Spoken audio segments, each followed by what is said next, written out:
দিতে, ওই জন্য আমার স্বামী আসতে পারেনি বাসে চড়ে।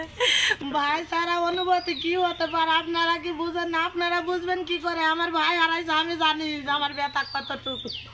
ছেলের জন্য আমরা খাইনি, সরকার দেয় 3 কেজি রান্ধা বাড়ি তার তো সুজন আসছিল, তাকে খাওয়াইছি। ঈদুল আজহা মানেই আনন্দ উৎসব আর স্বজনদের সঙ্গে সুখ ভাগাভাগি করে নেওয়ার সময়, কিন্তু নওগাঁর মান্দা উপজেলার ভারসো ইউনিয়নের কয়েকটি পরিবারের জন্য এবারের ঈদে এসেছে শুধুই শোক, কান্না আর প্রিয়জন হারানোর বেদনা নিয়ে। গত 25 মে টাঙ্গাইলে ঘটে যাওয়া এক মর্মান্তিক সড়ক দুর্ঘটনায় প্রাণ হারান মান্দা উপজেলার 9 জন যুবক। নিহতরা ছিলেন রাজেন্দ্রবাটি গ্রামের তারেক আব্দুল বারেক, বাদশাহ সোহাগ রবিউল ও সাগর মুর্শিদ গ্রামের মইনুল ইসলাম এবং পাকড়িয়া গ্রামের 2 ভাই মইনুল ও গিয়াস উদ্দিন। জীবিকার তাগিদে তারা নোয়াখালী এলাকায় ফেরি করে মানুষের ফেলে দেওয়া চুল, ভাঙা মোবাইল ও প্লাস্টিকের খেলনা সংগ্রহ ও বিক্রির কাজ করতেন। বয়সে তরুণ হলেও পরিবারের দায়িত্ব ছিল তাদের কাঁধে। প্রত্যেকেই ছিলেন নিজ নিজ পরিবারের একমাত্র উপার্জনক্ষম ব্যক্তি।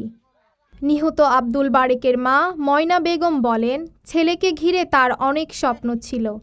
ছেলের ভবিষ্যতের কথা চিন্তা করে ঋণও করেছিলেন, কিন্তু সেই ছেলে আর কখনো বাড়ি ফিরবে না।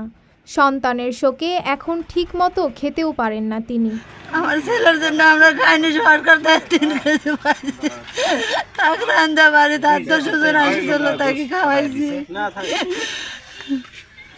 অন্যদিকে ঈদের মাত্র 3 দিন আগে স্বামী ও দেবরকে হারিয়ে দিশেহারা হয়ে পড়েছেন মইনুলের স্ত্রী করিমা বেগম। তিনি বলেন, দীর্ঘ 8 বছর সংগ্রামের পরও তাদের ভাগ্যে সুখ জোটেনি।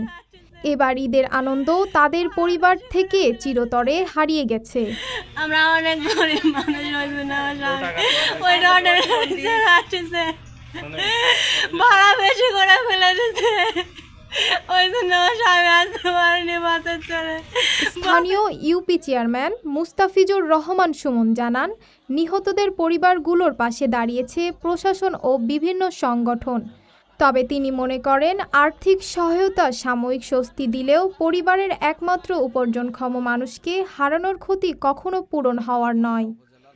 সব কিছুই চেষ্টা করা হচ্ছে, কিন্তু যে ক্ষতিটা হয়েছে সেই ক্ষতিটা আসলে পূরণ হওয়ার নয়। কারণ একটা পরিবারের উপার্জনক্ষম যেই ব্যক্তি সেই মারা গেছে। এমনও আছে একই পরিবারে 2 জন মারা গেছে, তার বাবা মা প্রতিবন্ধী, এবং সেই পরিবারে আপনার সক্ষম কেউ নাই যে আর পরিবারে কেউ আর্থিকভাবে পরিচালনা করবে। ঈদের আনন্দ শেষ হলেও মান্দার এই 9টি পরিবারে এখনও চলছে শোকের মাতম।